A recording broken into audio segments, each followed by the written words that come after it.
एक जंगल में एक मोटा कौवा रहता था। काला मोटा कौवा बहुत सुस्त था। वो या तो खा लेता कहीं से या फिर सोता रहता।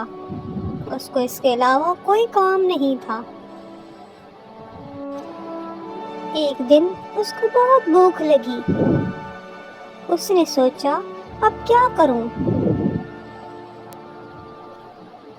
उसकी मुलाकात एक गुलाबी रंग की चिड़िया से हुई। उसने सोचा, चिड़िया तो भोली भाली है, क्यों ना मैं इससे दोस्ती कर लूं और जो भी ये बनाएगी मैं खा लूंगा आराम से और मुझे मेहनत भी नहीं करना पड़ेगी। उसने चिड़िया से दोस्ती कर ली।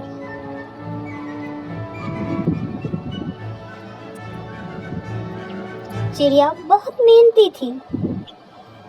वो अपने घर में खाना बनाती और मेहनत करती थी।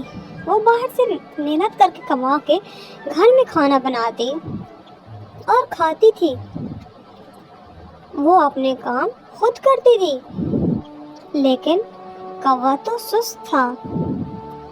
वो चिड़िया घर आया और रोज आके उससे खाना लेता, आराम से बैठकर खा लेता। एक दिन चिड़िया ने उसको थोड़ा खाना दिया क्योंकि चिड़िया के पास थोड़ा ही खाना था।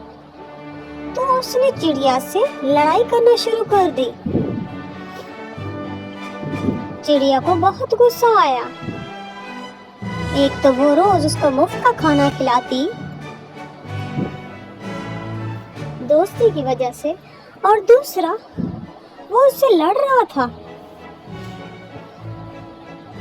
चिड़िया उससे नाराज हो गई और कौवे को भगा दिया। कौवा अपने घर चला गया। दूसरे दिन कौवे को फिर भूख लगी, लेकिन उसको ख्याल आया कि चिड़िया से तो उसकी लड़ाई हो गई, अब वो किसकी तरफ जाए। वो बहुत उदास हुआ। वो अकेला घर में रहता था। उसको समझ आई कि लड़ाई में नुकसान है, अब उसको खुद ही मेहनत करनी पड़ेगी और अपने किए की चिड़िया से माफी मांगनी होगी।